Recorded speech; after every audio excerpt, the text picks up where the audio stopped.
Hello and welcome to another episode of Brock's Garage. I'm your host Dan, and today we're going to be installing part number DASH-1005 and DASH-1001 on this 2013 Club Car DS. Let's take a look at the parts and the tools we're going to need for this installation.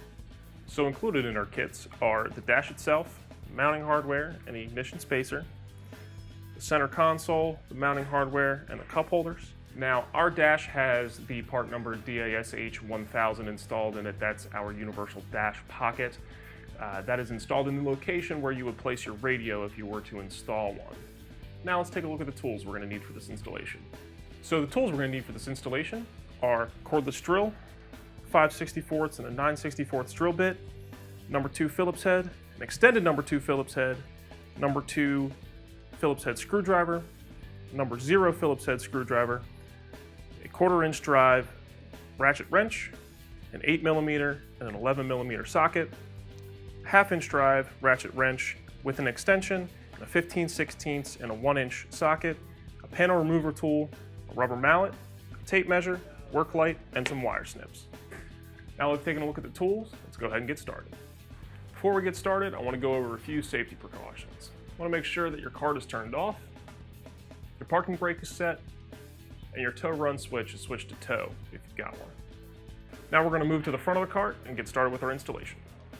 Our first step in this installation process is to go ahead and remove the steering wheel. Now there's 2 8mm bolts on the back that got to come out, and then the front panel comes off and we can remove the steering wheel assembly. Before you get started on that though, you want to make sure that your wheels are straight so that when you put your steering wheel back on, everything stays aligned.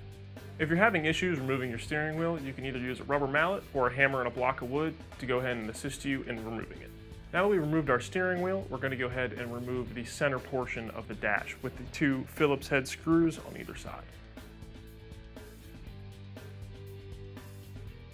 Now that our center dash is removed, we can go ahead and uninstall all the electronics from behind it.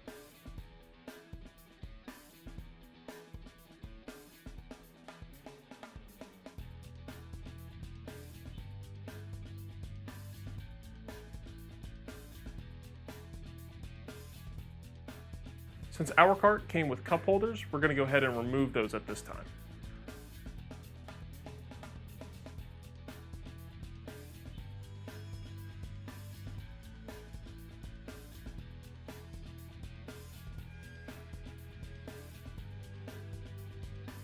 So we're going to relocate our reverse buzzer here behind the dash, and we're going to attach it to the frame back here.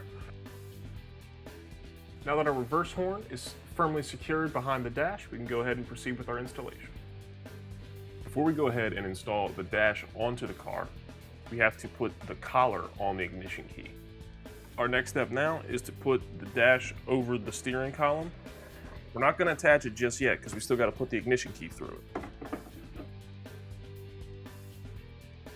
Once your ignition switch is installed and your cover plate is put on, you can go ahead and dry fit the dash underneath of the aluminum trim ring. Once your dash is dry fit, you're going to go ahead and pre-drill the 5 holes on the underside of the dash with a 5/64 drill bit.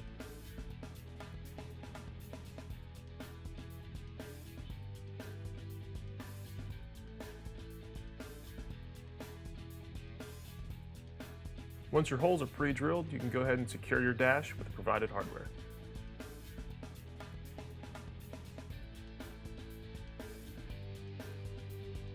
Once you've installed your 5 screws on the underside of the dash, that completes the installation of part number DASH-1005. Now, you'll notice that we didn't cut out our hole for the battery indicator because we decided to discard it, but if you wanted to do that, you can go ahead and trace out your hole and cut it carefully in the dash so that you can reinstall it. Now, we're going to start the installation process for part number DASH-1001. Before we get started with our installation, we want to make sure that we re-engage our parking brake. Now that our parking brake's re-engaged, we're going to go ahead and start the installation process for our center console. Center console is held in by 4 screws, 2 in the top and 2 in the bottom. So we're going to place the console about 1 inch away from the gas pedal, and then we're going to drill our holes and secure it with the provided hardware.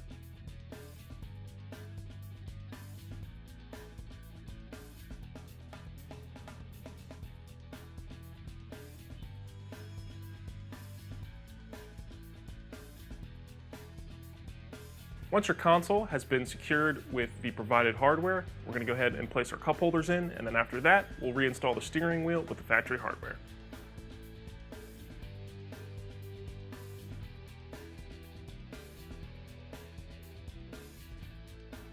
Now that our cup holders and our steering wheel are reinstalled, that completes our installation of parts DASH-1001 and DASH-1005.